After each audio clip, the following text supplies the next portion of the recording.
പുതിയ വീഡിയോയിലേക്ക് സ്വാഗതം. ഞാൻ എൻ്റെ സ്കൂൾ വിദ്യാഭ്യാസ സമയത്ത് സ്കൂളിൽ പോയി ഉച്ചഭക്ഷണത്തിന് വീട്ടിൽ തന്നെയായിരുന്നു വന്നുകൊണ്ടിരുന്നത്. ആ സമയത്ത് ചില ദിവസങ്ങളിൽ ഉച്ചയ്ക്ക് വരുന്ന സമയത്ത് വീട്ടിൽ കറികൾ ആയിട്ടില്ലെങ്കിൽ എൻ്റെ അമ്മ പെട്ടെന്നൊരു സമ്മന്തി ഉണ്ടാക്കി തരുമായിരുന്നു.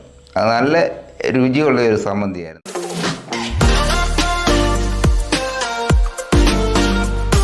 ഞാനിവിടെ വന്നതിന് ശേഷം അമ്മ പല പ്രാവശ്യം ആ ചമ്മന്തി എങ്ങനെ ഉണ്ടാക്കി ഞങ്ങൾക്ക് എല്ലാവർക്കും തന്നിട്ടുണ്ട്. അത് കണ്ടാണ് ഞാൻ പഠിച്ചത്. അതിപ്പോൾ ഞങ്ങളിവിടെ ഇന്നുണ്ടാക്കാൻ പോവുകയാണ്.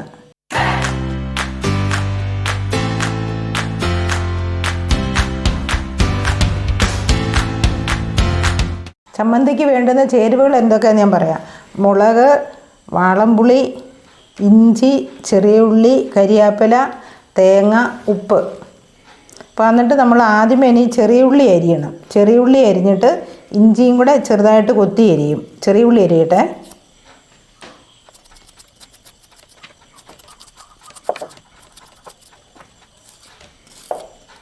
ഇത് ഇങ്ങനെയായിരുന്നു പണ്ട് അമ്മ ഉണ്ടാക്കി ഇങ്ങനെ ചെയ്യുന്നു. ആണോ? ഞാനത് ഉണ്ടാക്കുന്ന കണ്ടിട്ടില്ല. നല്ല അന്ന് ഇത് കൂട്ടിയപ്പോൾ നല്ല രുചിയുള്ളതായിരുന്നു. ഇതെല്ലാം കൂടെ ഇങ്ങനെ അരിഞ്ഞിട്ടിട്ട് അമ്മ ചെയ്യുന്നത്. ഏതായാലും പെട്ടെന്ന് കാര്യം നടക്കുമായിരുന്നു. വേന്ന് കറിയായി തരും അല്ലേ? അപ്പൊ ഇഞ്ചി ഇങ്ങനെ നമ്മൾ കൊത്തി. അതെ, വീട്ടിൽ കറി ആയില്ലെങ്കിൽ അമ്മ ഞങ്ങളെ ഉച്ചയ്ക്ക് പെട്ടെന്ന് ഉണ്ടാക്കി തിരിച്ചു പോകേണ്ടതല്ലേ. നമുക്കറിയാലേ അമ്മ പെട്ടെന്ന് ഉണ്ടാക്കി തരുന്ന ഒരു സംഭവം അത്. അമ്മ അരിക്കുന്ന ചമ്മന്തിക്ക് നല്ല ടേസ്റ്റാണ്. പിള്ളേർക്ക് ഞാൻ സ്കൂളിൽ കൊടുത്തു വിടുമായിരുന്നു ഇങ്ങനെ ചമ്മന്തി അരച്ച്. പിള്ളേരെല്ലാവരും പറയും നല്ല ചമ്മന്തിയാന്ന് പറയുമായിരുന്നു. ഇപ്പം ചെറിയ ഉള്ളി ഇഞ്ചി അരിഞ്ഞ് നമുക്ക് ഈ ചെറിയ ഉള്ളി ഇഞ്ചി അരിഞ്ഞതും ഉപ്പും കൂടെ കൂട്ടി ആദ്യമേ തിരുമണം. അത് ചെറിയ ഉള്ളി ഇഞ്ചിയും കൂടെ ഉപ്പും കൂടെ കൂട്ടി ആദ്യം തിരുമും.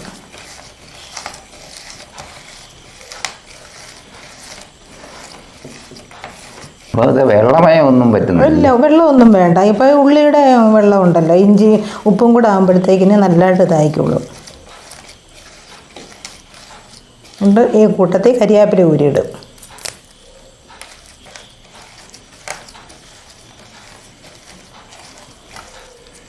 ഇഞ്ചിയും കരിയാപ്പിലയും ചെറിയ ഉള്ളിയും ഉപ്പും കൂടെ ആദ്യമേ ഇങ്ങനെ തിരുമണം. തിരുമ്മി കഴിഞ്ഞ് നമുക്ക് പുളി ഇടണം, വാളംപുളി.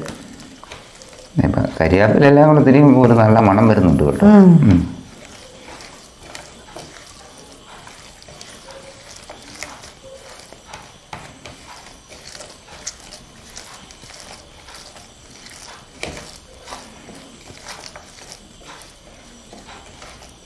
ഇപ്പം എല്ലാം കൂടെ നല്ല ഇതായിട്ട് മയം വന്നു. ഇനി നമുക്ക് കൂടെ മുളക് പൊടി ഇടാം.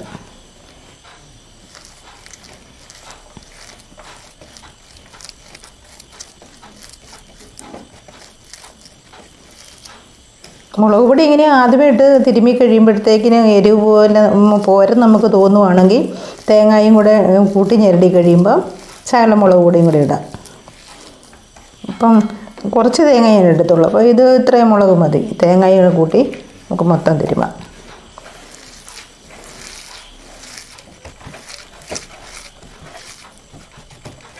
ശകലം പോലും വെള്ളം ചേർക്കേണ്ടതില്ല.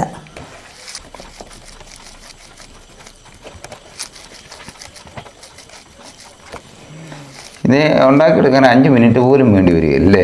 വേണ്ട, 5 മിനിറ്റ് പോലും വേണ്ട. ഇപ്പോൾ ഇങ്ങനെയൊക്കെ ചെയ്യുമ്പോൾ ഇപ്പോഴാണ് എല്ലാവരും മിക്സിക്കലും ഒക്കെ അല്ലേ ചമ്മന്തിയൊക്കെ അരയ്ക്കത്തുള്ളൂ. അത് പണ്ടൊക്കെ ആണെങ്കിൽ അരകലയിലും, ഇപ്പോൾ അരകല ആരും ഉപയോഗിക്കത്തുമില്ല.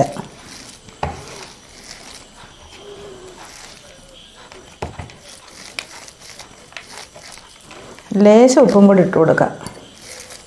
ഇപ്പോൾ ഇതെല്ലാം കൂടെ നല്ലപോലെ മയമായി. നമുക്കിത് നല്ലപോലെ ഇങ്ങനെ ഉരുട്ടിയെടുക്കാം.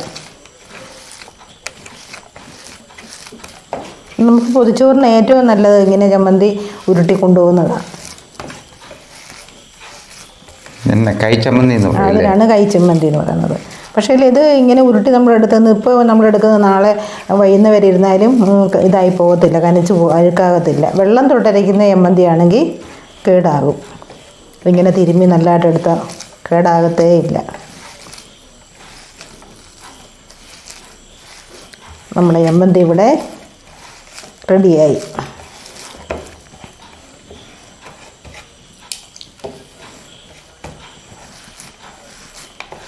ഇങ്ങനെ ഒറ്റ ഉരുളയായിട്ട് ഇങ്ങ് എടുക്കാം.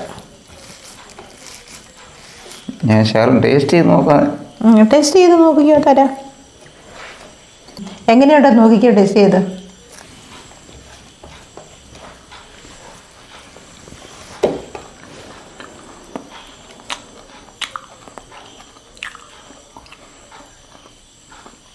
കൊള്ളാമോ? നമ്മൾ അരയിലൊക്കെ അരയ്ക്കുന്നതിൽ നല്ലതല്ലേ? നല്ല സംബന്ധിയാണ്. അത് എനിക്ക് പണ്ട് അമ്മ അരച്ചെന്ന ആ രുചി എൻ്റെ മനസ്സിൽ ഇപ്പോഴും ഉണ്ട്.